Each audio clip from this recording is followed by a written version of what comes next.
Good morning, good afternoon from wherever you are to today's high-level session dialogue on the role of Islamic social finance and its interaction with climate action. We have a very interesting panel today to exploring the interlinkage between and how Islamic finance can be one of the important tools, financing tool for upscaling and for raising the ambition in achieving climate action and in achieving the SDGs. We know that Islamic finance has a long history of addressing social issues, social solidarity, social justice, and in looking at ways to preserve the environment and, of course, through that address climate action. Today, we will have distinguished panelists who are very well versed in Islamic finance, in fiqh, and in global financing issues. With that, I would like to call on the first speaker, His Excellency Professor Koutoub Sano, who is the Secretary General of the International Islamic Fiqh Academy. He is a renowned scholar in fiqh, in Sharia law, in Islamic banking, and has many publications addressing the subject and scientific research and articles in this matter. His Excellency Professor Koutoub will provide us with, he'll make his intervention on the fiqh perspective and practical applications. Welcome, Your Excellency, and you have 10 minutes for your intervention. Please go ahead. Thank you very much, Lady. Good morning, good evening, good afternoon to all of you wherever you are. And I'm glad to be part of this panel. I would like to thank you for inviting International Islamic Fiqh Academy, which you may know it is a scientific organ which is under the OIC, Organization of Islamic Cooperation. And on my capacity as Secretary General for this, a very well-known and a reference for the Muslim world and the Muslim community as far as the clarification of the Sharia provision, Islamic law provision, whatever related to the Islamic banking, to the Islamic finance, to the Islamic transactions, or other things, to the family, to international relations, or whatever you may want the Muslims, which is the concern of the Muslims. I'm happy that you have chosen the right topic, which is very dear to the Academy. I mean here the climate. The climate to us is something need to be preserved, to be protected. And all humanity and mankind will have to do whatever they could do to make sure that the climate should not be destroyed, as we have seen it, because the climate is a part of the being, the part of the creature of the Lord. So we have duty upon all of us to make sure that the climate does not get disturbed.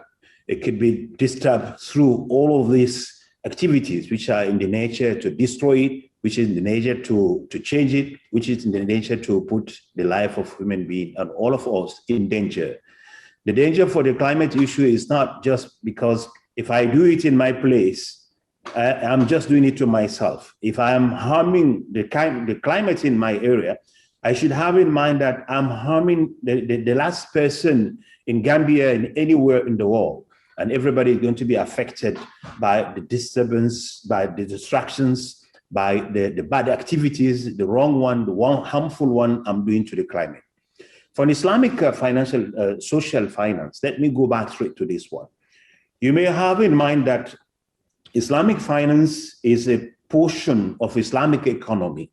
Islamic economy itself is the way that Islam proposed to the humanity how to manage the wealth and how to make sure the wealth, how you get it and how you have to spend it and how you have to make sure the wealth shouldn't be used, shouldn't be a source of the harm, the source of the disturbance, the source or distractions or the conflict on the earth. The wealth to us is in the hands of everybody. It is a trust. That trust, we have been entrusted by the Lord to give us this wealth, and then we have to manage it properly, and we have to make sure it will be beneficial to the event. So when you come to the Islamic finance, it is one of the ways to show the people how you want to get the money, you want to get the wealth, you want to get the fortune. This is the way you will have to get it. After acquiring it, after getting it, then it will show you how do you spend it. And I will give you the values, the ethics that you have to improve, you have to protect, and you have to observe when you are getting it. And the ethic when you want to use it. It shouldn't be seen in your hands as a weapon to harm others or to harm the nature or to harm the climate around you. Islam has created some institutions. That institutions are meant to make sure to help the wealthy, to help the people who have health in their hands, how to spend it and how to make it something which is going to bring the happiness, and will make the peace, and will make the prosperity to all mankind. Islam does not differentiate when you come to the utilizations and what become the people who are going to get the benefit from the wealth, because it does not differentiate the people on the basis of the religion or basis on the ethnics or basis on the location. No, Islam look at human being, as mankind, as a human being that need to be take care, and the wealth has to be in its service and has to be there. The institutions have been created, which are the social-based institutions.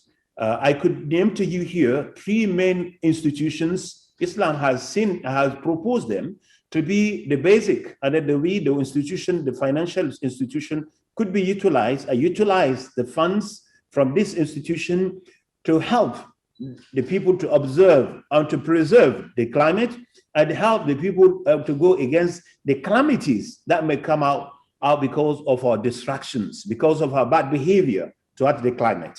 So if you have the volcans, you have the earthquake, you have the warming, you have, this is what is happening today in the world, because we have been wrongly using and behaving ourselves with the climate. Nevertheless, Islam is saying this is the bad has been, this is the worst has taken place. What to do? The people have done the wrong things. We need to correct it, and we need to bring the things to the Islam has proposed zakat, which is an obligation, wealth as an institution of zakat. It is an obligation upon the wealthy nation, wealthy people, that they have to spend on a yearly basis 2.5 from their wealth, and to take care of the issue, the people who have been affected by the climate, they have been affected by the calamities, they have been affected by the nature, whatever will be the causes of their poverty, the causes of their harm, the causes of the trouble that they are going through. It could be you are having inundation here, you are having the earthquake, you are having whatever you could see, call it the natural disasters that need to be handled. We have the zakat as an institution to help us. In addition to zakat, since the zakat, the recipient of zakat are known in Islam to be 8 people, 8 agencies, or 8 places, 8 directions that we have to spend out. Among these 8 recipients of zakat, we have one which is meant for people who have been affected by calamities. People have been the victim of inundation. People have been the victim of earthquake. We have been the victim of the fire, whatever you are having it today, a calamity. So this portion of the zakat, let's put it in the way you have 1 million of the revenue of the zakat, which one has to spend and one has to pay every year. Then Islam does recommend you a portion of that money will have to go to cover the needs of the people who have been the victim of the calamities, who have been the victim of anything, the natural disasters, you may put it in that way. This zakat is an institution, but it is a compulsory upon Muslims. When you become Muslims and you become wealthy, Islam wants you to take from your wealth every year 2.5, and that has to be spent on poor, have to spend on the people, the needy people, have to spend on one of the recipient. I said those people have been affected by the climate, by the calamities. The second institution for the Islamic social finance is the awqaf, endowment.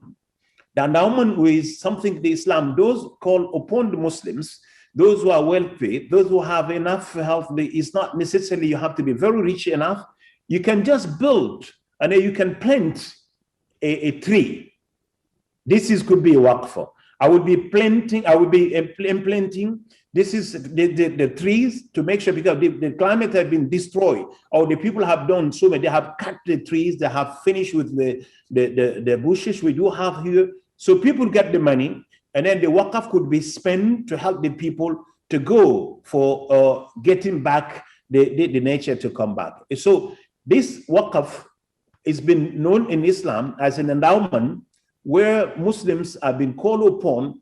You have to have a tree. If you can build the trees, if you can implant the trees in wherever you are, you believe me, whatever will get this. If you have a bird which is going to get its food from this, we are protecting the state and the nations against the inundation, against the drought, against all of the things. So the endowment fund also will come. The waqf, it is another endowment fund that could be utilized to support the climate, the people affected, and it could be utilized to maintain, to observe, to preserve the climate itself.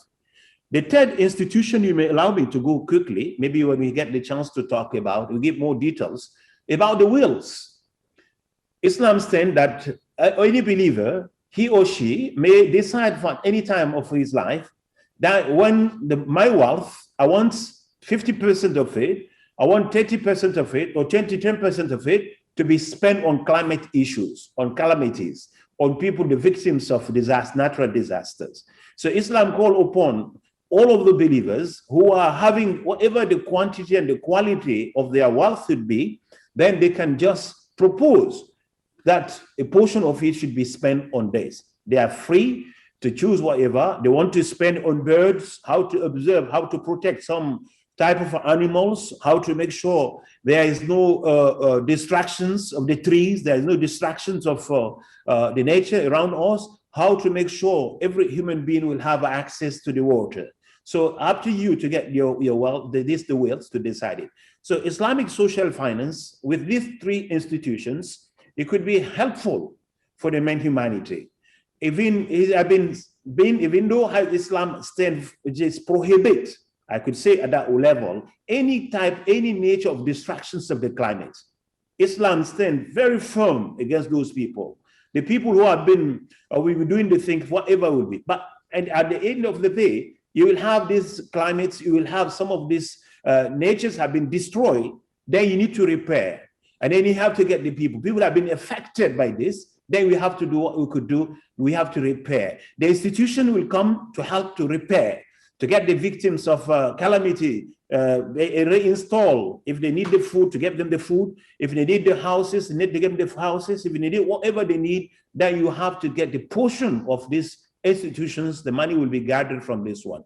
At the end of the day, you will have to get in mind that Islamic finance itself is a human and social-based finance. It is justice-based finance. It has to do with how can we make sure that the human being will live with the dignity. We do not take advantage from the needs of the people, from the situation of the people, from the disaster they might go through. We do not do this one to be calling upon the people and making the people who are not going to be. We have to have in mind that we have to come to the assistance to the people who are in need. We have to have in mind that our brothers and sisters who have been suffering, the men and women, the women and the children suffering. Your Excellency, you have 1 minute, please. That's it. I will end up with this one to say, with the Islamic social finance, with these three institutions, we'll be able to make sure the calamities and the climate itself would be preserved and be protected, and that being destroyed would be repaired, and they'll bring them back, because we have interest, all of us, that we preserve the climates and make sure nobody should go against these natures. Otherwise, we'll have to pay all the cost of what is going around today, as we have been witnessing from the beginning of this year. I thank you very much, and thank you, Madam Lady. Thank you for being kind. Thank you, Dr. Koutoub. Thank you for an excellent presentation, very informative, that really introduces the different concepts of and the options of Islamic finance and how it resonates actually very well with the agenda on 2030 agenda on sustainable development that calls for leaving no one behind, on the importance of sustainable consumption and production, on the justice actually, and the human rights issue and how it addresses climate and the environment. So, and I think that in the discussion, I look forward for looking at how to bring more conversions of Islamic finance in supporting resource mobilization to really upscale and raise ambition for achieving climate action and sustainable development. May I now call on the next speaker, Professor Mehmet Asutay. Professor Mehmet is Professor of Middle Eastern and Islamic Political Economy and Finance, and he has directed the MS program on Islamic finance and he's at the Durham Centre for Islamic Economic and Finance in the Business School. He is responsible for a number of research programs on Islamic finance and political economy. Professor Mehmet, the floor is yours. You also have 10 minutes. Please go ahead. Thank you very much, Roula. Thank you. It's appreciated. It's great to be here, and greetings to everyone, to my panelists, as well as colleagues listening us. It's good to share a panel with Professor Koutoub after nearly 16 years, very many years ago. It was in Islamic finance as well. Professor Koutoub, of course, set the scenery. Therefore, I'll continue from there. Perhaps some reflections on the normative issues before coming to the Islamic finance part. Indeed, Islamic finance, the emergence of Islamic finance, the whole aim of creating a different narrative, different practice, what I call rescuing process, rescuing land, labor, humans, as well as capital from the boundaries, from the imposition. And therefore, Islamic economics movement is very much close to my heart because of this rescuing process. However, on this juncture where we have the practice of Islamic finance, certain concerns, but I'll try to discuss a bit on the normative side and look into what Islamic finance as well as social finance can do. With the, of course, emergence of SDGs, another important narrative and paradigm, because with that, in an official manner, we have been told and we are practicing as well as experiencing a new morality. That morality suggests that, look, we have gone too far and let's retreat back a bit. And therefore, let's look at how we can moderate the consequences of this untamed production and consumption. While this global morality really excites me, however, the initial equation, that's the important issue that we have to tackle with. The initial equation based on shareholder-based understanding rather than stakeholder understanding. In other words, how do we define value? How do we distribute the outcome of that value is an important question.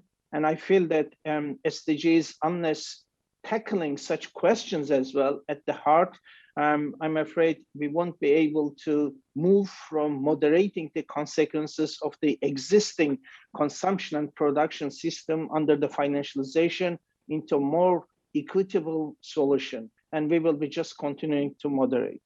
One important, therefore, this global morality is essential, it's important, but I think it is not enough to be able to respond to the crisis that we have around us unless the initial equation is questioned. And therefore, Islamic economics movement beyond Islamic social finance and Islamic finance is important because it questions in the same way the Catholic liberation theory questioned in the same way. The initial equation, how we can tackle, yes, for instance, the questioning, yes, we can help the poor, but what is important, how we can ensure that why poor is poor. In the same way, yes, we can contribute to climate change, but what is important, how we can prevent climate change happening rather than just moderating. And therefore, the importance of Islamic economic movement. So when we look at, therefore, in particular, with this COVID conditions, one important conclusion that we have ended up with, if I want to be healthy, if I want to be COVID-free, I have to make sure that the other people have to be COVID-free as well. Otherwise, the contamination happens. And therefore, in the same way, if I want to live in a clean environment, if I want to have better climate, I have to make sure that the other people have it, because this is universal. So, and these are very much the normative proposition of Islamic economics movement, which suggests that the justice has to be established, justice. And that justice, the term adala, but adala, that justice is the essential, whatever we do, we have to consider that justice. And when the justice is not enough, the ihsanic governance, ihsan, the equilibrium, establishing equilibrium in the society between different stakeholders and considering the interests of all the stakeholders in the initial equation. And that initial equation is an important proposition. So when justice proposition cannot establish that equilibrium in the society, the voluntary participation by those who are better off contributing to others, including environment and climate issues, so that justice can be established, equilibrium can be established in the society. And therefore, that proposition that Islamic economics movement, or as I call it, Islamic moral economy, comes with, directly tackles the initial equation. And therefore, with that, of course, the whole idea of the sustainability not in terms of just a transactional, in terms of creating this instrumentalizing sustainability, but rather considering that the world, the cosmos created with a balance, what we call the Arabic term, the mizan, the balance. In that balance, all the stakeholders are interacting. And therefore, the continuation, the sustainability of that mizan ensures that we live in peace, we live in environment that we have inherited as in a good quality, that we overcome poverty because ihsani governance, the beneficence, the establishing equilibrium in the society, so that the mizan, the order, the balance order, the relationship between different stakeholders can be sustained, so that everyone's interest, everything's interest can be considered. And that includes environment and climate for us. And therefore, the importance of the imperative that we have in front of us. So in relation to this balanced order, where the interest of all the stakeholders concerned has to be achieved, if cannot be achieved, then the imperative is the islah process, the reclamation process, the reform process, to ensure that we can go back to the mizan word, the balanced order, and the importance of that. And therefore, when we look at from such normative base, considering this balanced order is an essential quality for us to consider, and hence locating Islamic finance and within this Islamic moral economy's position. Because anything and everything that we have problem, Islamic moral economy consider as a departure from this mizan world, or in other words, the balanced world, where the interests of all the stakeholders can be considered. Because what, in this ontology, everything is considered to be complementing each other.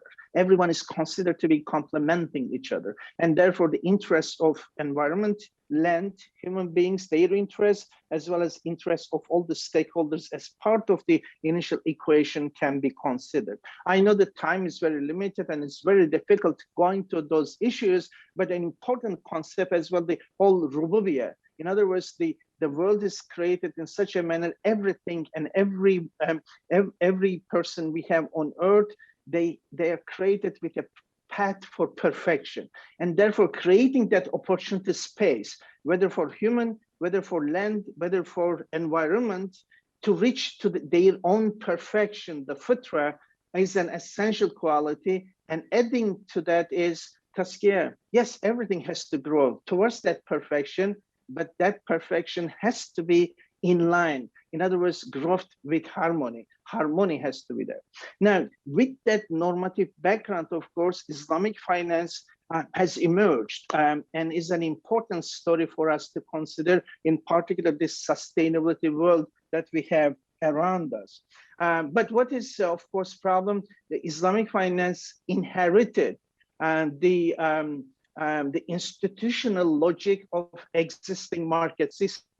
So rather than constituting itself with the foundational base that I have articulated as part of this Islamic moral economy, it has taken. So rather than having developing a extended stakeholding understanding to consider the interests of all the stakeholders, unfortunately, it follows the same institutional logic of shareholder. So when you are squeezed yourself, your institutions into shareholder-based understanding, and therefore you are squeezed. And hence, Islamic social finance perhaps is not the right term, because Islamic finance by definition should be social finance rather than adding another adjective because of this normativeness. And therefore, I think in order to get a long-term solution, not only for Islamic finance and but also to financial world, this extended stakeholding understanding has to be internalized in the institutional logic of banking and finance. Having said that, therefore, Islamic finance has this propensity to be able to respond to the environmental crisis and the climate issues that we have around us. And therefore, there should be a larger willingness, stronger willingness by Islamic finance to contribute to that process by recognizing the extended stakeholding rather than expressing itself with the shareholder understanding and only considering itself with the shareholder. And therefore, Professor Mehmet, you have 1 minute, please. Okay, thank you. And therefore, what we have seen, a new movement, this is what I call the fourth institutional formation of Islamic finance, and in which we hope that environmental issues, social issues, poverty, and etc.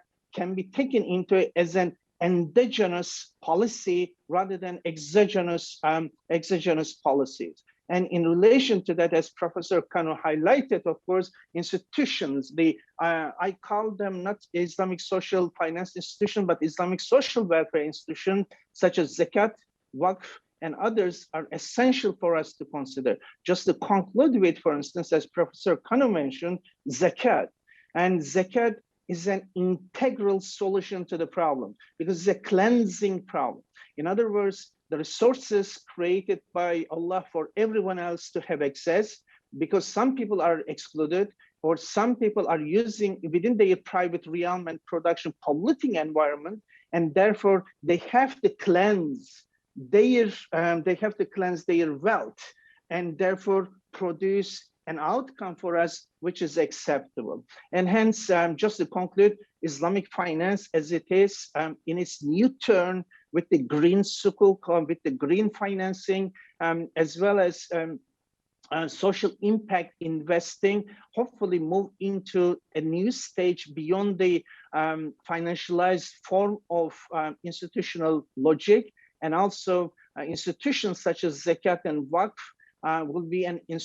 they will be additional instruments to support this process and make the world hopefully more peaceful and more livable with contributing to the environmental issue. Because Maqasid Al-Shariah, as the methodological base, the objective of Sharia is determined as whatever we do, economic, financial, and other activities, that has to be consequence for human well-being and the well-being of all stakeholders. And that includes climate and environment as well, beyond the traditional definition of Maqasid. And I'll stop there. Hopefully, we'll have time to discuss. Thank you very much.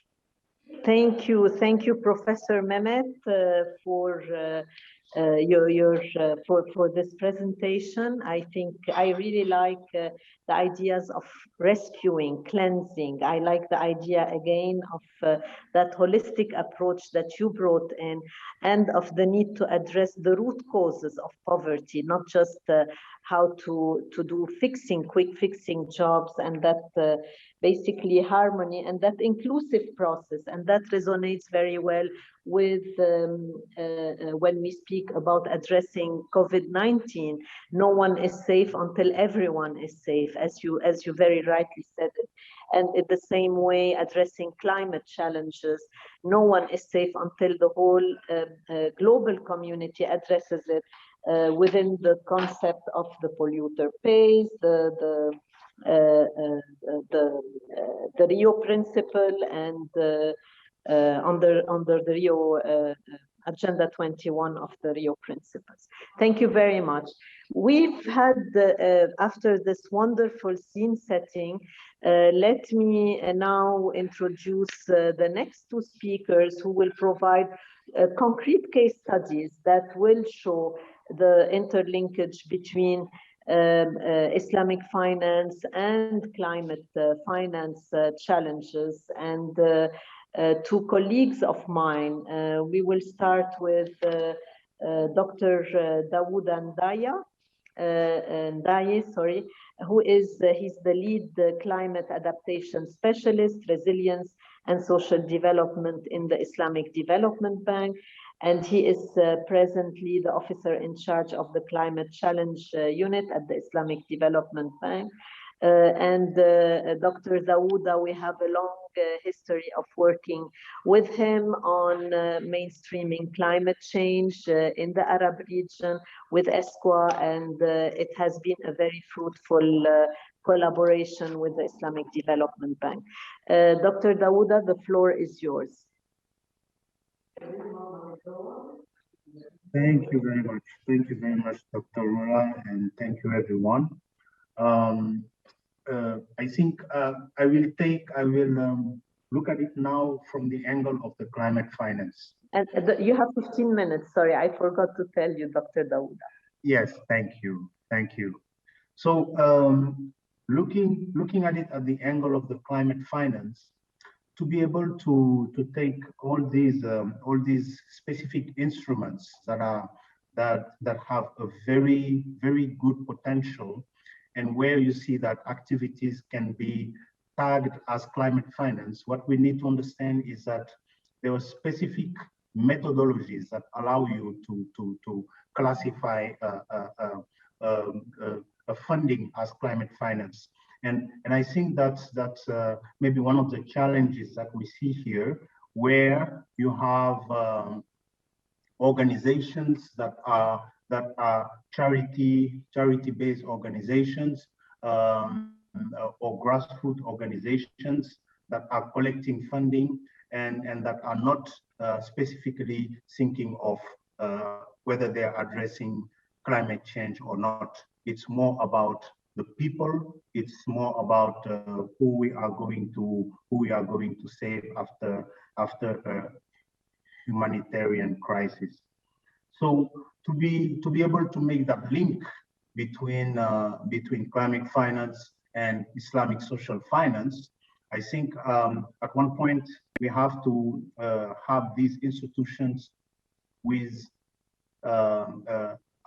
these specific tools that would allow them to identify the link between the climate hazards that has happened and the activities that they are funding. I know it's not something that could be a high priority. I don't think that it is worse for each of these institutions to have such tools, but it would be good to have a way to link the funding that they are providing with specific climate issues that are happening in the areas where they are operating.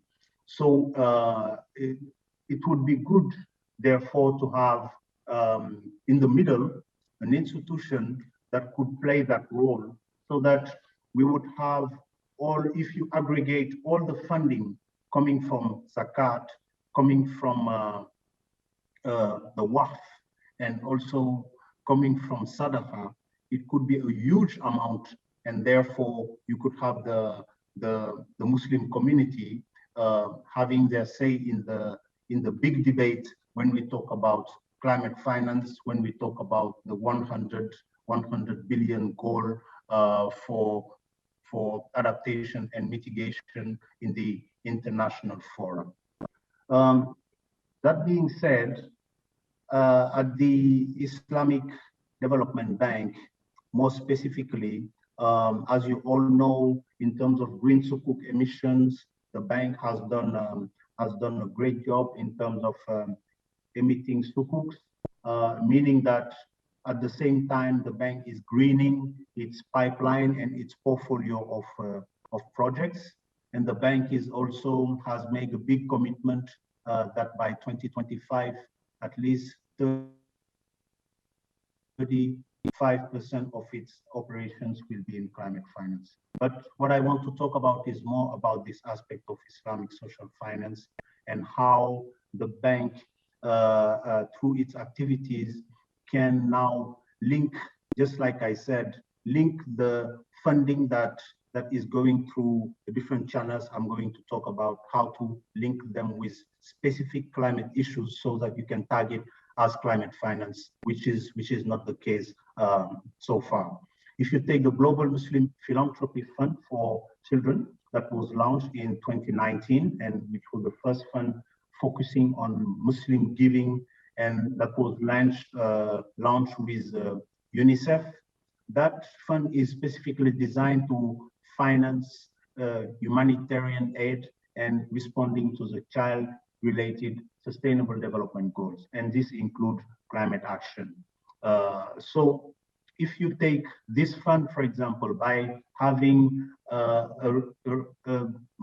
results framework with a theory of change of the whole fund that would include aspects related to climate, then you would be able to link the funding with climate, and then you can say that this is a link between this Islamic finance and climate finance. The bank is also through the Islamic Development Bank Institute, which was formerly IRTI.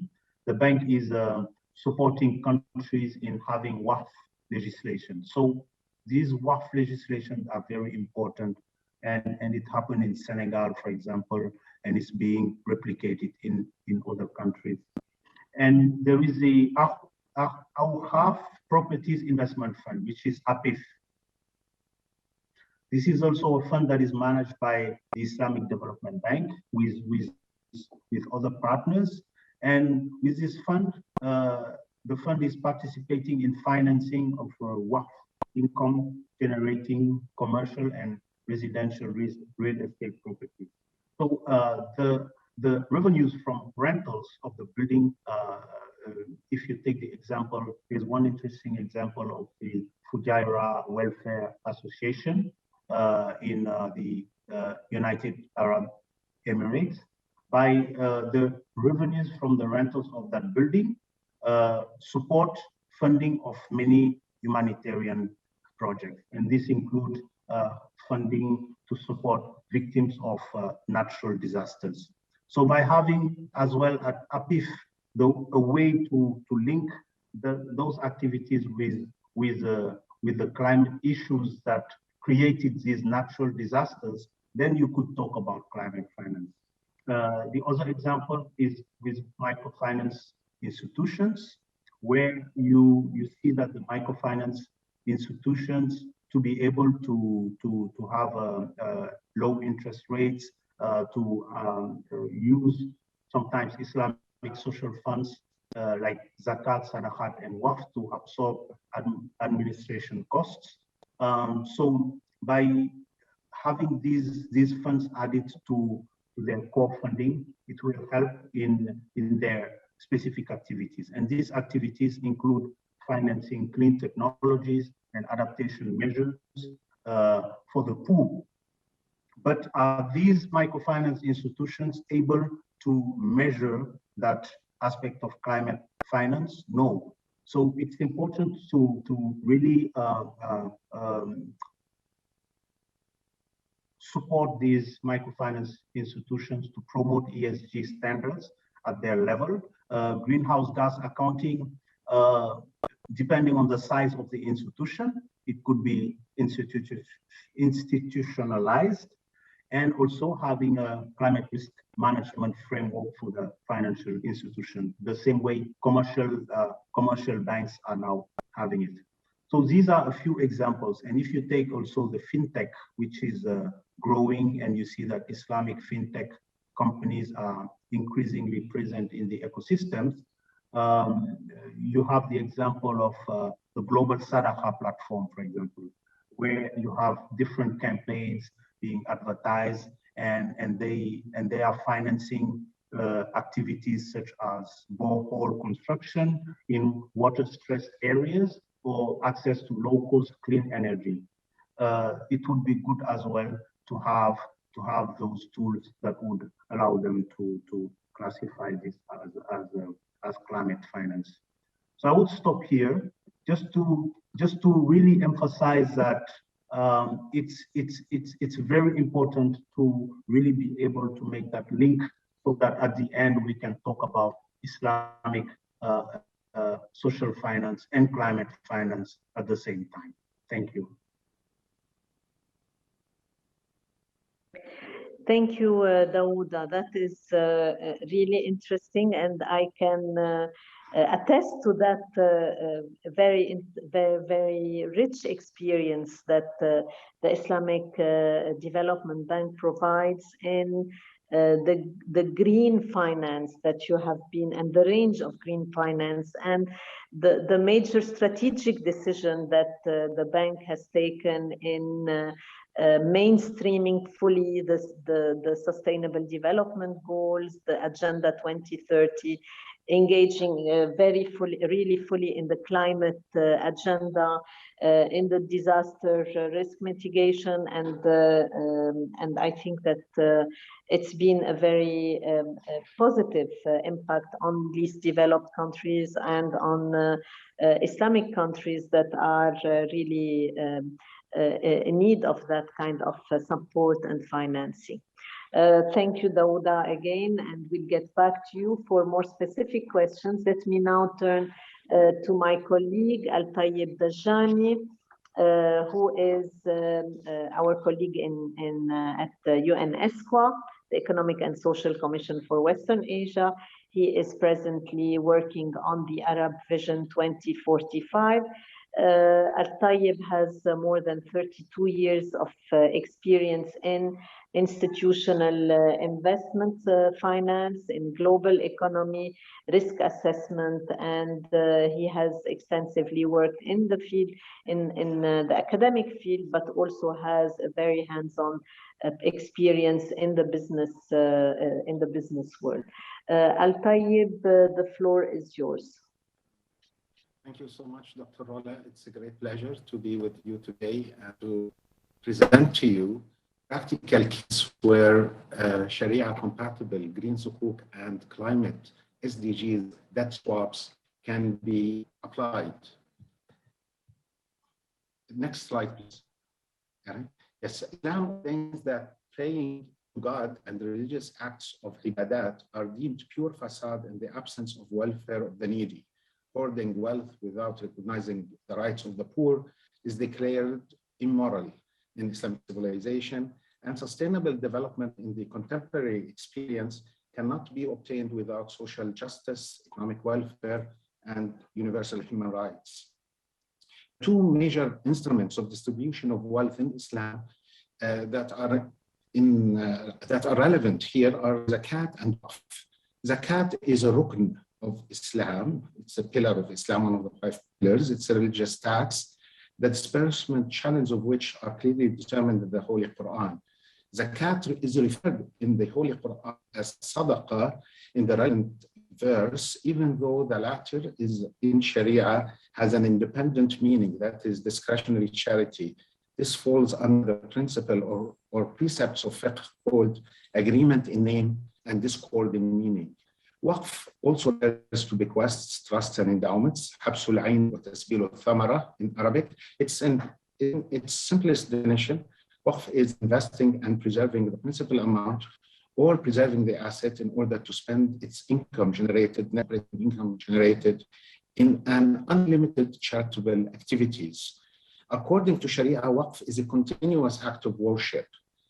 Thus, we find from the Middle Ages in this Islamic civilization and still existing up till today, dedicated to taking care of one type of birds. These are called storks, or in Arabic, laqlaq, and such endowment or waqf exists in Fez, Morocco. And I was honored to meet such bird in Morocco, in the Central Atlas Mountains, as well as here in Lebanon and in South Africa during my trip to Johannesburg. So this is one example of biodiversity and using waqf in maintaining climate, maintaining biodiversity, and taking care of nature. Green sukuk between theory and practice. Here I would like to tap on the fact that green sukuk are the Sharia compatible version of green bonds that finance renewable energy projects and or environmental assets. The first conventional green bonds were issued over a decade ago by multilateral institutions, and green bonds issuance is now growing by about 50% annually. And the value amount of issuances reached $258 billion. Much of it comes from the industrialized countries. For investors, green bonds are a way to address concerns about climate change and to put money in ethical assets. Renewable energy green corporate sukuk, and sukuk is a synonym of a bond. It's a fixed income asset class. And such sukuk, when issued in 2017 by a corporate entity, the first experience was in Malaysia, and followed by the sovereign sukuk issuance in Indonesia, and the amount was a tune of $1.25 billion in 2018 and $750 million in 2019. UAE-based conglomerate also raised $600 million in green sukuk, and this was the first corporate such asset class instrument that was issued here in the region, in the Arab world. This was followed by $1.12 billion green sukuk by the Islamic Development Bank to finance renewable energy, green transportation, and my colleagues mentioned the vast experience of Islamic Development Bank in this field. Compared to conventional sukuk, the market for green sukuk is promising yet still small. The Sharia conception of green sukuk are, in essence, the issuance of which is based, of course, on musharaka, mudaraba, and mudaraba is also known in this part of the Arab world, the Mashriq region, as qirad. It's known as mudaraba in the Arabian Peninsula and Iraq. And this arrangement in itself gave rise to the karata system in Venice, Italy during the Renaissance period, which later developed into a modern company, independent legal financial entity in the UK around 1400s. Also, ijara and ijara mudafa, aqdul ratayn. So this is very important and includes operating and financial leases as the backbone for issuing green sukuk. Agricultural contracts, including muzara'a, istisqa, and mukhabara, can be the basis for issuance of green sukuk. Also, supporting contracts such as kafala, which is an extension of guarantee, and rahn, which is a pledge of an asset. These supporting contracts can also help in the issuance process of green sukuk. The way forward I see in the green sukuk issuances is the application of blockchain technology in the issuance of process and utilizing smart contracts that are embedded in the blockchain technology and enhance the level of trust between all participants. Also, the placement and distribution of such green sukuk can be done through crowdfunding platforms and fintech technology. This is the future.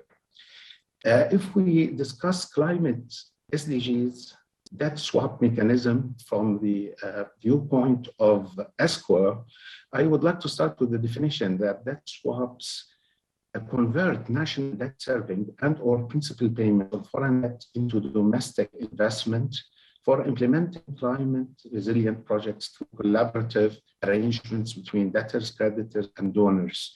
Main actors engaged in the proposed swap are the debtors, usually low and middle income countries in the Arab region in particular, where ESCWA is active.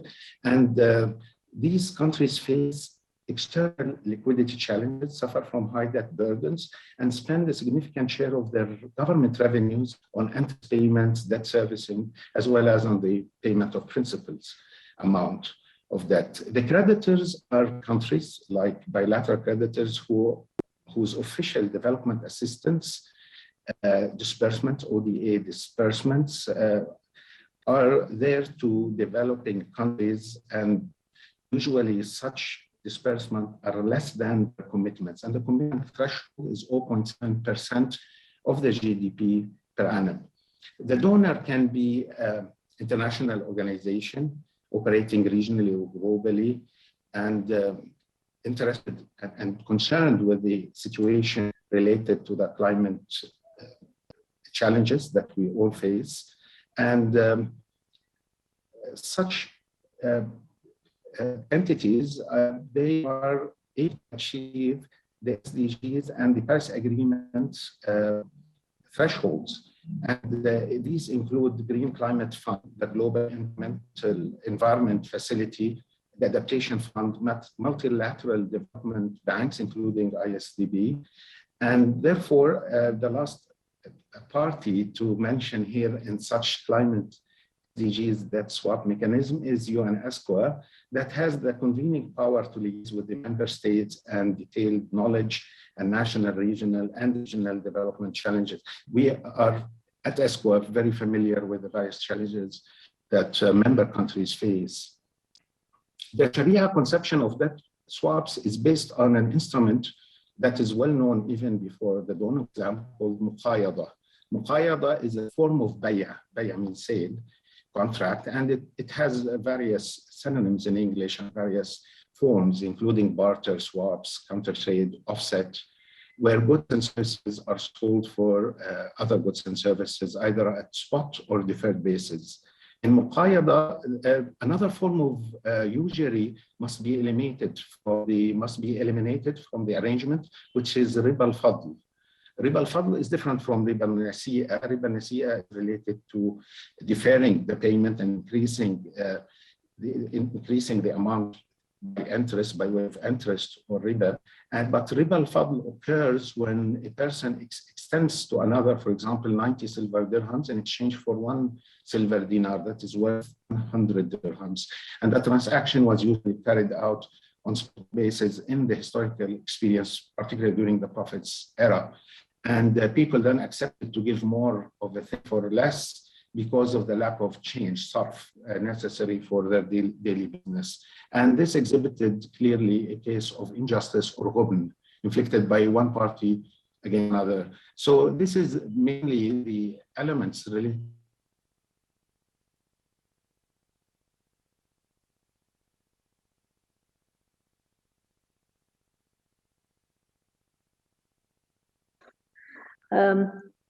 I think that AlTayeb's screen has frozen, and to the organizers, may I just say that the slides are not showing. AlTayeb has an excellent presentation, a visual presentation, PowerPoint, and it's not showing on the screen. I thought it was my phone, but my colleague also confirmed that it's not showing. Okay, probably Craig can help us with this, Dr. Roula. Are you there, Craig, so that I can show slides, please?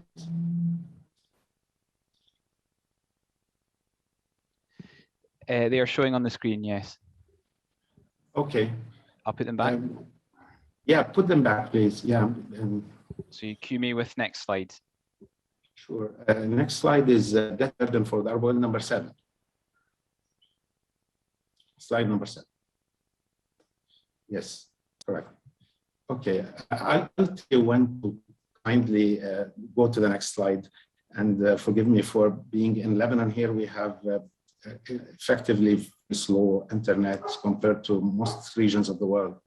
So external debt and debt service in the Arab countries here, these two graphs show the composition of a total external debt in $1 billion for middle income countries in the Arab region. Also the debt service by governments, share of revenues and share of exports. So one can notice that the burden of debt has increased dramatically since 2006 up till today and still increasing. So this is a risk and a challenge that we need to overcome collectively, I think, countries as entities, as individuals, and so forth. Next slide, please. Okay. Arab region loans for climate projects exceed grants by 10 times. And also mitigation efforts exceed spending support by 4 times. So what this slide shows is that what we need in Arab countries, in particular, the 22 Arab countries, in addition to majority of other Muslim countries, Muslim majority countries, is that we need to increase grants considerably as opposed to increasing loans. That's number one. Number two is to increase adaptation spending as opposed to mitigation spending going forward. So I hope the slides will be all, attending today and all participants, and as such, you will see it in a clearer manner once you receive it and read it on your own. Jordan, as an example, shows that public debt to domestic and external debt to GDP ratio is quite high. It's reaching 120% as at end of 2019.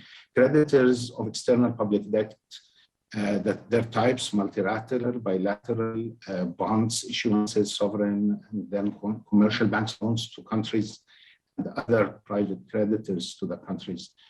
And therefore, external debt service is also a relatively large percentage of the government revenue. Therefore, Jordan is quite a candidate to start the talks and to start the discussions with the its creditors, in order to come up with these arrangements for climate debt swaps. So the case is very clear that liquidity constraints, high debt, and debt servicing burdens. This is next slide, please. The COVID-19 situation that exacerbates the challenges that we are all facing as huge debt is increasing. The G20 debt service suspension initiative, the SSI, helps the least developed countries. Most Arab countries are middle income countries and not least developed. Thus, they don't benefit much from the G20 debt service suspension initiative. And as such, debt sustainability is critical for the macroeconomic performance and transforming growth process toward building forward in a better manner. Debt swaps provide an opportunity for inclusive and green recovery, as called upon by the 2020 United Nations high-level meeting on financing for development. The menu of options in such high-level included such climate debt swaps. And the slide that comes afterwards, next slide please, shows the process of creditor-debtor developing a debt swap proposals, shows a debt conversion program and the various projects that are entailed within such debt conversion program, and also the scaling up the donor access, where international donors can scale up the new climate resilient projects, programs, and the conversion funds can be scaled up to an existing climate resilient project and future projects. So also next slide shows the ESCWA's role in technical assistance that and its convening power that can implement, that can help in the implementation process. And this supports the operationalization of the debt climate swaps, the proposal formulation, the coordination and negotiation phase, the monitoring framework that is to be put in place, the donor mobilization support, if donors are added to the picture in addition to the debtor and the creditor, so that, for example, donors such as zakat money or Prof money can assist in... AlTayeb, could you please wrap up? This is in wrap up your essence... presentation. This is my last, I think, slide that gains from the proposed debt swap are extensive, and they help. The climate SDGs can be an effective instrument providing win-win results for debtor and creditor countries, for the debtor and creditor countries, and a well-strategized national come regional integrated debt swap mechanism to deliver results at the national regional levels. And the next slide is, in essence, a summary of the benefit. And with this, I thank you so much. And I appreciate and look forward to be enriched by the comments and the discussion that will come. Thank you. Thank you very much, AlTayeb, and thank you for presenting the conversions and the sorry, let me put the video on. The conversions and complementarity between Islamic finance and the climate finance, and the range of possibilities to find that coherence to mobilize resources. And AlTayeb presented the climate and SDG debt swap, that initiative that ESCWA recently launched, that really looks at ways of providing, supporting middle-income countries in relieving their debt through projects that are tailored to their priority needs. And here we're talking about adaptation project, and this is how AlTayeb has shown the mismatch that we have in the region. We have a very low mobilization of resources on for funding adaptation project, whereas they are really our priority. And there is more loans than grants, and that really hurts heavily indebted countries. And Jordan has asked to be a pilot country in this respect. So we hope that we will be able to elaborate further on this. Let me now open the floor for question and answer. I have a number of questions. The first set addressed to Professor Asutay. Professor, the first one is, in theory, could an ESG legacy fund be set up as a charitable trust administered in accordance with zakat principles under English law? And then, and that's from Carl Islam. The second one is from an anonymous person, but it is also addressed to you. Is it possible to develop a stakeholder model of capitalism for Islam in a shareholder world? Professor Asutay, the floor is yours.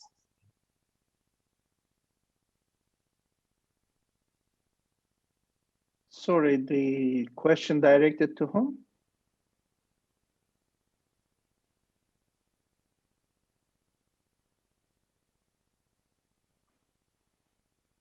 Okay, Professor Mehmet, the questions are directed to you. Okay. Sorry, it didn't come. Well, I think this is an existential question that I try to highlight. The institutional logic that we are talking is the market-based or the capitalist-based institutional logic has its own unique feature as compared to Islamic. And therefore, unfortunately, when we use that particular institutional logic, we reproduce the existing outcomes that we are facing. In other words, in our exchange with our friends and colleagues at Islamic banks, and as well as Sharia scholars, I have to say, who provide the Sharia legitimacy to Islamic banks, and their position is very much clear.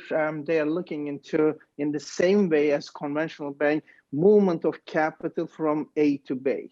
As long as that movement is halal, is acceptable, then they do not unfortunately consider the consequences is produced, because Sharia, unfortunately, is limited what they call intention. As long as intention is good, the consequences is not considered as a philosophical outcome.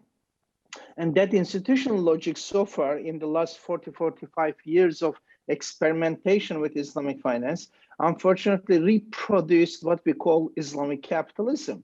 And whether Islam and capitalism can go together, well, I don't join to that group of colleagues who thinks that it can be, because the institutional logics and the ontological basis are entirely different.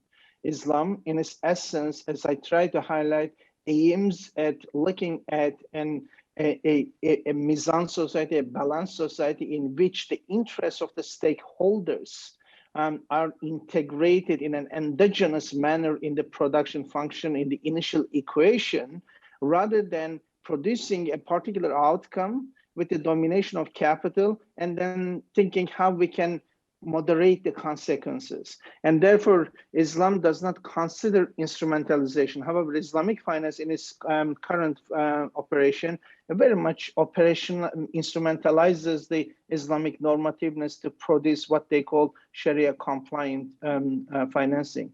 The issue goes back to the institutional logic issue. In other words, what is your value theory?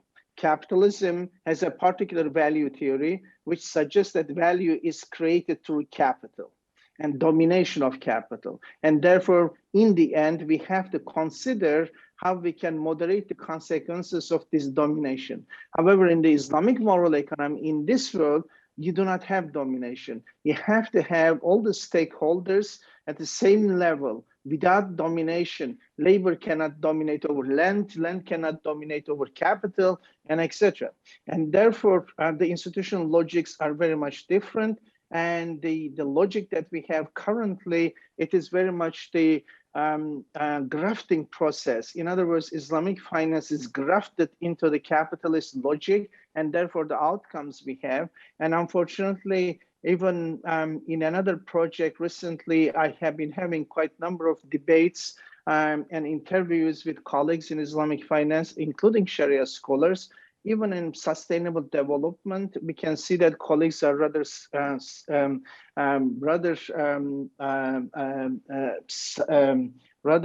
they have not moved into this paradigm. And they are thinking that that would undermine the shareholder interest, because their argument is that, well, perhaps conventional banks can afford that, but unfortunately, because they have been around so far, they accumulated capital. But Islamic finance is here only for the last 40 years, and we haven't established. But what is important, the distinction that Islam as a prefix in front of Islamic finance has a particular normative implication. And that normative implication suggests that you are not in competition with the conventional finance, but you have your own worldview. However, what is important for us to consider, therefore, the regulative environment, which imposes the same regulative requirement for Islamic banks and financial institutions, and unfortunately create this grafting process and shapes Islamic finance with the same outcomes that is expected from conventional finance. And therefore, in the long run, the solution I see, an alternative regulative environment has to be provided. Education has to be provided to the shareholders of Islamic banks and financial institutions, that their obligation is to the stakeholders. And therefore, I think a paradigm, although a new industry, but a paradigm change in relation to the original promise is essential for us to consider. And I'm hoping that since Professor Kano is here, Islamic Fiqh Academy perhaps should play a more imperative work in essentializing sustainability issues and perhaps educating the Sharia scholars as well to consider sustainability issues in their fatwa making in Islamic finance, rather than just the transactional issues, whether A is selling to B is halal or not, but what consequences that is producing in terms of climate, in terms of poverty and social issues, human rights, and etc. So I think we need to have such paradigmatic change in order to be able to move into a different institutional logic as Islam expects. Otherwise, Islamic capitalism, these are two different ontological positions, and the outcome would be only the sustainability of capitalism rather than the sustainability of the world or the climate. Hope that answers that question. Yes, thank you, and very effectively, Professor Mehmet.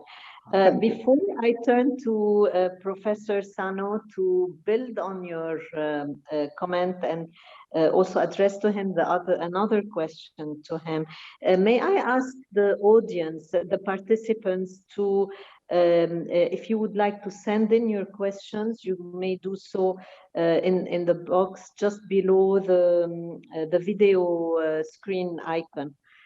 Please, that is that possibility is there. Please make use of it. Professor Sano, many people in the Western countries have campaigned for wealth taxes analogous to zakat. Does this show the wisdom of these institutions? Over to you, Professor Koutoub. Thank you very much. Thank you, my dear friend, Prof. Ahmed. It's been just like quite long we haven't met. Definitely, what I will just start what he did say correctly about the consequences, taking into account the consequences of any judgment, any legal rulings. If you may want to say it is halal or it is haram, normally we have to take into account what we do call it al-ma'alat. The consequences, what is going to happen to this. It may not be enough sometimes to get the pillars and the conditions and the requirement of a transaction. Then we'll end up to say it is halal or it is haram. But no, you could have that thing, all the requirements been achieved, but if it's going to be harmful to the community, it's going to be harmful to the humanity, then even legally could be allowed, but morally is not allowed in Islam. So Islam, we do call it, our legal maxims is saying, that the most important thing when you come to the transactions, it is about the meanings and it is about the objectives. You know, when you have mudaraba or you have musharaka, the objective, will it be achieved in that or not?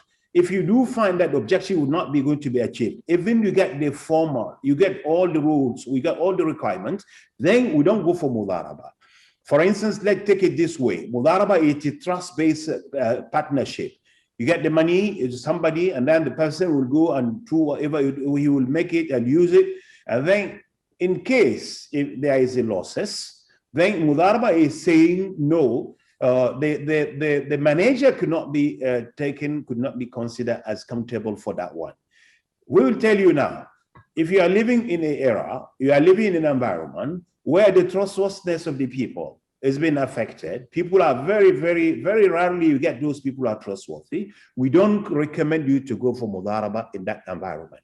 Because going to mudaraba in that environment is just like saying, I want just like the mudarib will come to you, the manager say, the money got lost, but it's his negligence. It could be done other way around. So taking into account what Prof. Mehmet mentioned is a very, very important for the Islamic finance. The survival of Islamic finance, I do like the word to say it should not be in competition with the conventional one.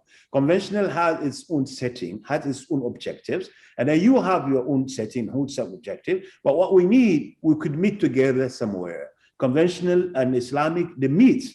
Not that these people are thinking these are two islands are living in different environment. No, they do meet somewhere, and then they have differences because the differences, the philosophy behind each of one, that one there. As far as the zakat is concerned, the recipient, the institution of zakat, it is, yes, true that zakat is an obligation. It is one of the pillars. It could be the second or the third pillar of Islam, where a wealthy is being entrusted by certain wealth, certain fortune, and then he or she will have to give away a portion from this wealth to the needies. To that we do call them a recipient. The institution of that within the recipient of that one of them, which is called it fi sabilillah, It is a very broad, what has to do with the protection of the humanity, what have to do with the protection of the climate, the protection of the life, the protection of anything which will be in line with the objective, the 5 objectives of Islam, the 5 objectives of Sharia, where we'll have to spend a portion of that one. It is a really very resilient system, this is zakat, because it is fair enough that people are living in one environment. We do not want to have these disparities, have differences, and vary the gap between the people in the societies to be seen so horrible. Then you have very rich people, at the same time you are having a very, very poor people. That is not an Islamic society. Islam wants the society to be, you are having more middle class people, people who shouldn't be sleeping without having what they should eat, people who shouldn't be lacking of their need, in the basic needs. Every single human being in that one has a right to have access to what we do call the basic needs. So zakat will come to combat, to fight against the poverty in the society. It has taken the poverty as it is a sickness. It is not a fatality. Nobody is born with the poverty. People are born, everybody born, the people are born equally in the same way, but in the environment, the justice, and when the social justice is being jeopardized, is being put in danger, then you will find the disparity, you'll find the people are different from that way there. It's not because there's no way that we could find the difference among the people, how they come to this life and how even they go out from this life. It's the same way, but the environment sometimes. If zakat is coming to correct this one, the wealthy who is having the money in his hand or her hand, the money is not fully belong to him. There is a portion from that zakat is belong to the poor people, belong to needy people. That's why the states, if the state has the rule, has the way, as the taxes we are taking today, in order to make sure to fix some part of the economy, zakat will come. It's not the taxes in the sense that everybody has to pay. No, this is the taxes upon the wealth, and that wealth should be shared. When the wealth is not shared, then you are calling upon the crime, you are calling upon the hatred, you are calling upon everything. So we want to have a just society. We want to have a very equitable society. The equity will only come when the zakat has taken its place. And zakat, believe me, does not differentiate between Muslims and non-Muslims. There is no difference when it comes to when you want to spend so poor. Poor is poor, regardless of his or her gender, his or her religion, his or her location, wherever it's her. Then you need to help him to go, and you have to get out from this one. Of course, you have views. Some of the opinions will be saying you must go there, but these are the narrow one. And then we do stand for the one which is going to call upon the humanity, that the poverty, it is an enemy for all. I think the needness, it is an enemy for all. When the people have been, this is the victims of the disasters, the natural disasters, the calamities, they are all human beings. And that fiqh has made a statement. We have our ruling, we have our resolutions. When you come to the calamities, when you come to the victim of the natural disasters, we do not call upon, we do not differentiate. We just take the zakat and we spend on whoever he or she will be in need to get an assistance from that one. So I think zakat has been seen to be one of the things, but not only zakat you do for one, because zakat has to do with the wealthy people. You have something which is lesser than the zakat, not only to be wealthy. You are having the waqaf. The waqaf is an endowment which is today needed. You don't need the waqaf where to fight against the poverty, but how to plant a lot of trees, how to correct, how to damage, to repair all of those things, that the damages and the destructions which have been going on against the nature. That we need some of the mobilization of the brothers to talk about the climate financing, the climate financing Islam. That has to be, the money has to be spent on it, because it is the danger for the life of each of us is in danger when the climate is not being preserved, it's not being protected. It's not only those people who are destroying, they will be in danger, but even those people are staying very far from them. So therefore, we'll have to come together and spend whatever we do have, the waqaf money, the sadaqat money, the wills money, the tabarru'at money, all of these philanthropies will have to come together in order to make sure that the climate should be protected. I thank you very much. Thank you, Dr. Sano. Thank you. I have a question, and I'll have to do a bit of time management here. So I have a question to Dr. Daouda. It's a bit, it's an interesting question. How can we increase awareness of climate change in the Muslim world? And what has worked for you and what has not? This is from the anonymous sender. Dr. Daouda, the floor is yours.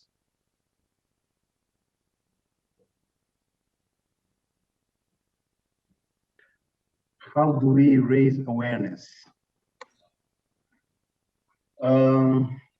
Yeah, no, that's an interesting question, and I think that's not only interesting, but that's a key. That's a key. How do you the message that you are giving to donors, the message that you're giving to multilateral institutions is completely different from the way you are going to speak to the philanthropic institutions and the way you are going to speak to individuals that are willing to provide these Islamic social finance.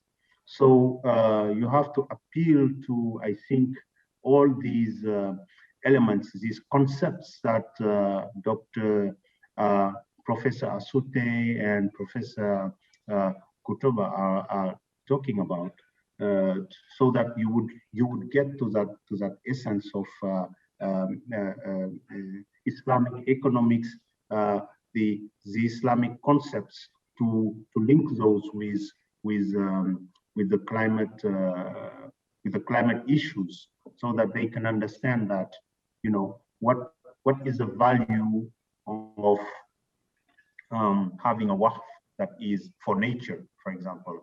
What is the value of providing, giving sadaqah or taking your zakat that is supposed to go to the poor?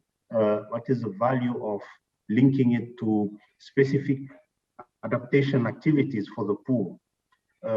So I think, like I said, you have the aspects of communication that is very important, but then you have also the aspect of having those tools maybe that could support the philanthropic institutions to be able to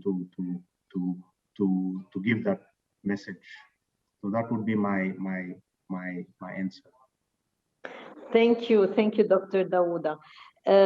I have one question that is not addressed to anyone in particular, so please, whoever would like to pick on it, maybe Daouda, you also mentioned these issues, but it's open to whoever would like to pick it up. Based on the discussion that we've heard, could Islamic Fintech be a useful way of knowing or guaranteeing the impact of Islamic financing? And currently, it is very difficult to understand intentions or consequences. So the form suggested by Professor Asutay is hard to achieve. So probably Professor Asutay, the second part is for you. But who would like to pick this question?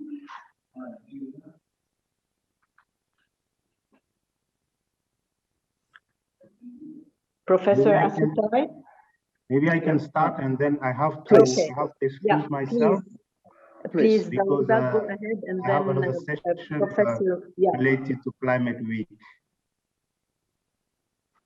So very quickly, I think fintech is one of the solutions, where you have through, for example, the blockchains, you could have a financial institution that is linked with research institutions providing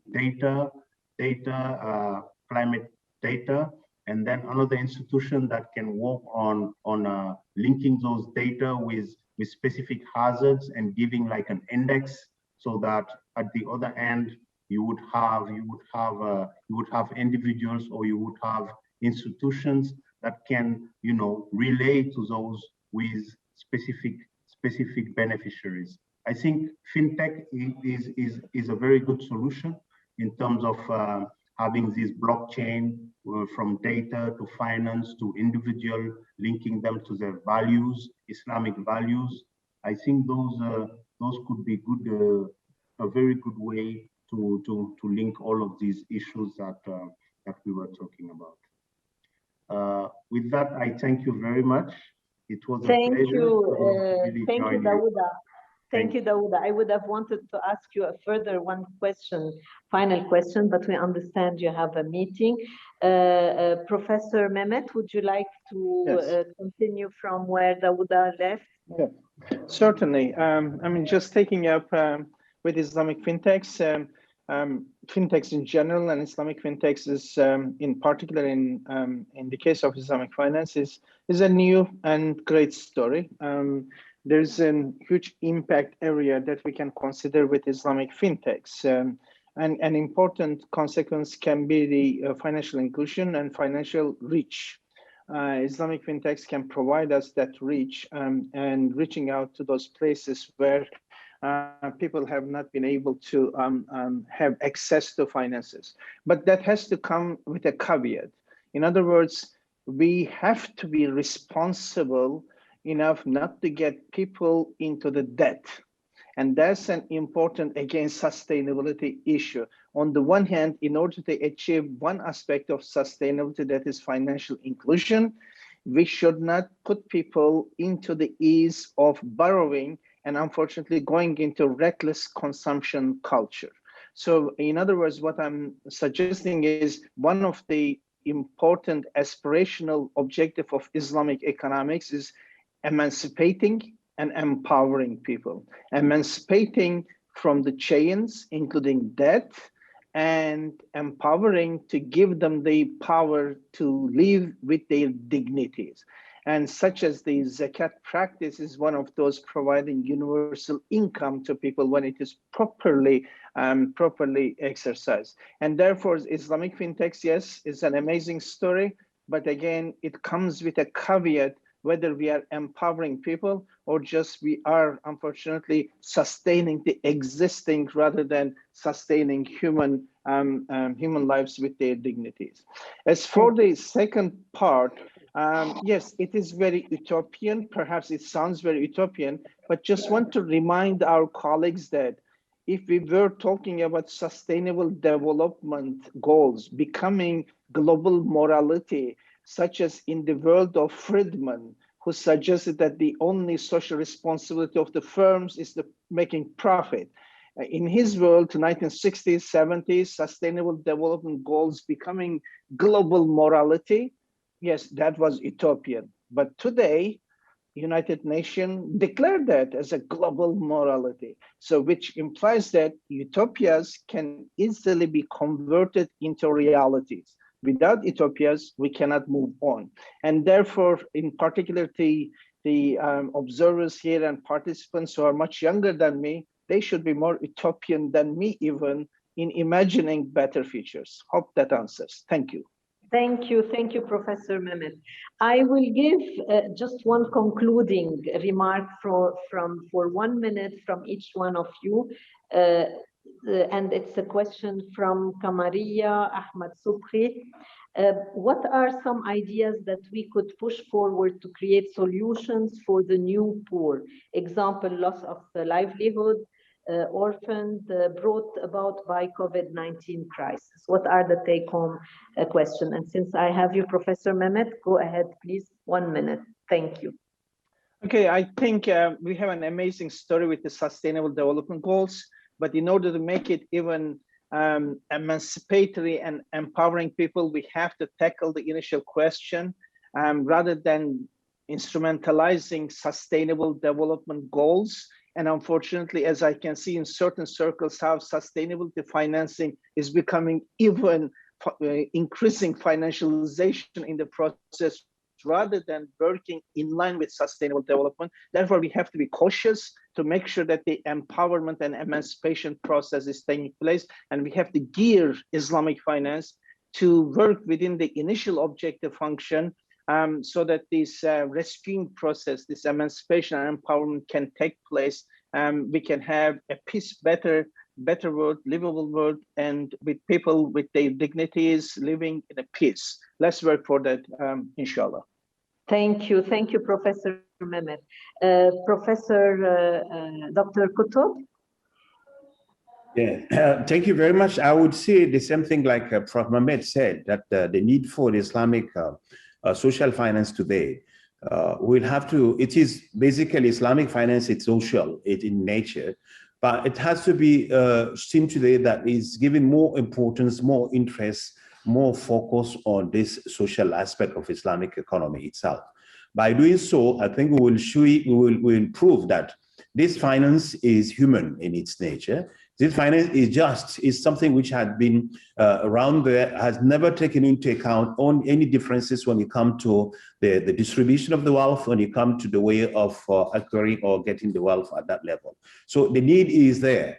The climate, and it is a very, very flexible finance. It is a very flexible system that does not go into very narrow and very, very small and very, very, it takes into account the consequences, the interests, the benefits, would take into account also the nature of the problems that we might be faced, and then it has to grow up and it has to be at the level of the expectations that we do not expect. This is the fintech to say digitization is going on.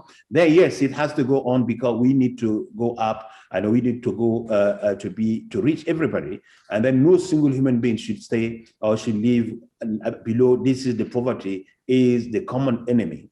And the finance are meant and the activities are meant to fight against it and make sure that there's prosperity should be there in our societies. Thank you, Dr. Sano. Thank you. AlTayeb, my colleague AlTayeb, 1 minute, please. Yes, I think that the cultural wealth of the Islamic civilization throughout the past 14 centuries should be tapped upon when developing this new paradigm in Islamic social finance. And such cultural wealth and tremendous international civilization that we witnessed, whether it is in the South Asia, the Mughal Empire, where it is in Arabia or in Africa, must be tapped upon in a manner that will help us, usher us to a better future, and mapping the SDGs with the Maqasid Al-Shariah, as Professor Dato Koutoub mentioned earlier. I highly appreciate all your thoughts and enriching comments, and thank you so much for giving me the chance to participate with you today. Thank you, AlTayeb, and I echo your good wishes and your thoughts.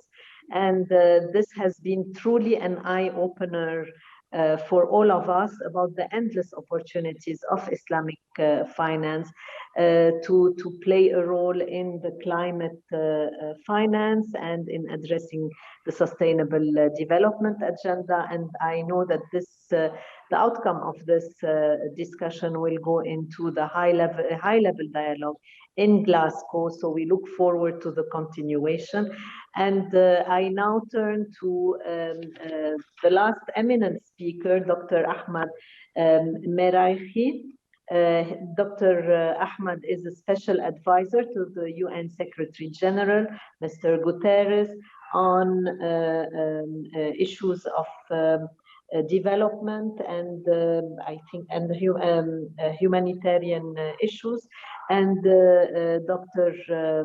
Ahmed has worked extensively in this field, in the field of humanitarian development and development in general. And he has served as the Director General of the Qatar Development Fund. Dr. Ahmed, the floor is yours. Thank you, Roula, for this introductory. And I would like to thank UKIFC and IsDB, as well as a colleague from UN for making this summit possible. And also I would like to thank all the panelists for their informative presentation. And it is an honor to have His Excellency Dr. Sano in this session. Professor Sano opened this session with hope on how Islamic mechanism can respond to the causes climate changes and repair using zakat, waqf, and sadaqah. Professor Mehmet highlighted how we all have to come together and share, and each shares the responsibility of bettering society and implementing each other, complementing each other, including in responding to climate change and how this helps bring harmony. Linking financing to real-world opportunities and funds, as pointed out by Dr. Daouda, show how existing mechanisms can respond to climate action and how both social and climate financing align. Lastly, thank to AlTayeb AlDajani for demonstrating the potential of a green sukuk and debt swapping. And as you know, the international dialogue on the role of Islamic social financing in achieving a sustainable goal aim to bring everyone in board, and how to find out how we can implement the Islamic social finance through the UN agencies.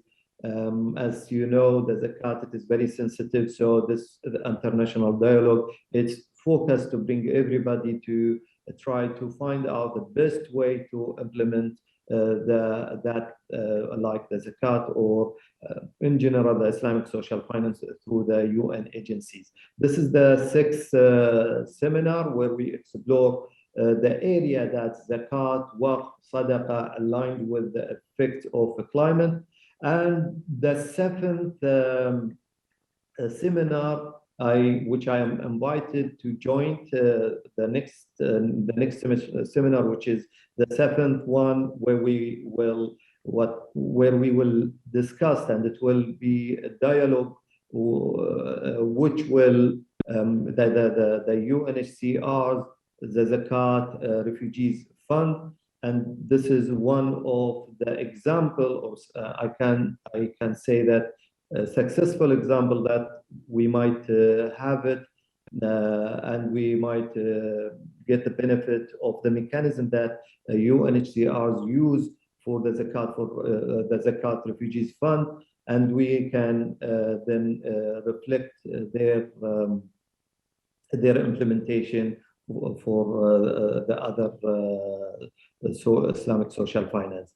If you want, of course, more information, you can visit isfdialogue.org to have more information about this initiative and all the seminars, the previous seminars, and the coming seminars. Thank you.